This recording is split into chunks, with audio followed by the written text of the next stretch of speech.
Hi friends, தலைக்கு அழகு serial அடுத்து என்ன நடக்க போகுதுன்றத எந்த ஒரு வீடியோவில் ஒரு குட்டி ப்ரெமோவாக பார்க்கல வாங்க.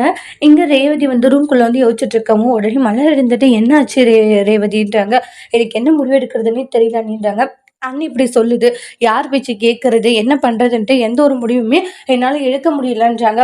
இங்கே பாரு, எனக்கு என்னமோ வந்து பிரச்சனை வர்றது தான், ஆனால் ஒரு கொஞ்ச நாளைக்கு இருந்துட்டு அதுக்கப்புறமா தங்கராஜ் அண்ணன் மறுபடியும் கூப்பிட்டா போகணும்னு தான் நான் நினைக்கிறேன்றாங்க. உங்க அண்ணன் வந்து சைட்லேருந்து யோசிக்கும் போது அவருக்கு வந்து தங்கச்சி கஷ்டப்படக்கூடாது, இங்கே இருக்கட்டும் பார்த்துக்கணும்னு நினைப்பாரு. ஆனால் அத்தை மாமா சுரேஷ் சொல்றதெல்லாம் வச்சு பார்க்கும்போது என்னைக்கா இருந்தாலுமே வந்து நம்ம அங்கே போய் தான் ஆகணுன்றாங்க. உடனே மதியம் இருந்துட்டு என்ன நீங்கள் பேசிட்டு இருக்கீங்கன்றாங்க. மதி, நான் சொல்றது தான் உண்மைன்றாங்க, வேற எதுவுமே நம்மளால பண்ண முடியாதுன்றாங்க.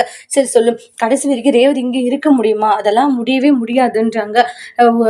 நிறைய பேர் நிறைய விதமா பேசுவாங்க, அது ரேவதிக்கே கஷ்டமா இருக்கும் அப்படின்ட்டு நிறையவே வந்து மலருமே எடுத்து சொல்லிட்டு இருக்காங்க. அதுக்கப்புறமா மறுபடியும் ரூம்குள்ளார வந்து ராஜலட்சுமி பாரு, பாக்கியராஜ் ஏதோ ஒரு பாசத்துல அப்படி பேசிட்டு இருக்கா ரேவதி, நீ தான் யோசிச்சு முடிவெடுக்கணுன்றாங்க. மாப்பிள்ளையோட வீட்டுக்கு போறதா சரியா வரும்ன்றாங்க. இப்படி போகலாமே இருந்தா தேவையில்லாம பிரச்சனை தான் இன்னும் பெருசாகுன்றாங்க.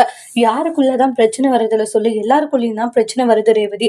அதுக்காக வந்து அந்த வீட்டுக்கே நான் போக மாட்டேன், அவர் கூடயும் நான் சேர்ந்து வாழ மாட்டேன்னு சொல்லிட்டு நீ இப்படி பிடிவாதமா இருந்தீங்கன்னா அது கொஞ்சம் கூட சரியா வராதுன்றாங்க. தயவு செஞ்சு நான் சொல்றதை கேளு அப்படின்ட்டு நிறையவே அட்வைஸ் பண்ணிக்கிட்டு இருக்காங்க. ஆனா ரேவதிக்கு என்ன ஒரு முடிவு எடுக்குதுன்னு தெரியலாமா, எனக்கு கொஞ்சம் தனியாக விடுங்கம்மா, நான் யோசிச்சுதான் எதுவா இருந்தாலும் சொல்ல முடியும்ன்றாங்க. நீ யோசிச்சு தாராளமா சொல்லு, நீ சீக்கிரமா வந்து அந்த வீட்டுக்கு போறதுதான் உனக்கு நல்லது அப்படின்ட்டு எல்லாம் சொல்றாங்க. ரேவதி இவங்க சொல்றதெல்லாம் யோசிச்சு தங்கராஜோட வீட்டுக்கு போயிட்டு தங்கராஜ் கூட சேர்ந்து வாழ போறாங்களா, இல்ல தான் அண்ணன் சொல்றதுதான் சரின்ட்டு இந்த வீட்டிலேயே ரேவதி இருக்க போறாங்களா, என்னதான் முடிவெடுக்க போறாங்க ரேவதின்றத அடுத்தடுத்து வரக்கூடிய பிரமோல நம்ம வெயிட் பண்ணி பார்க்கலாம். தேங்க்யூ.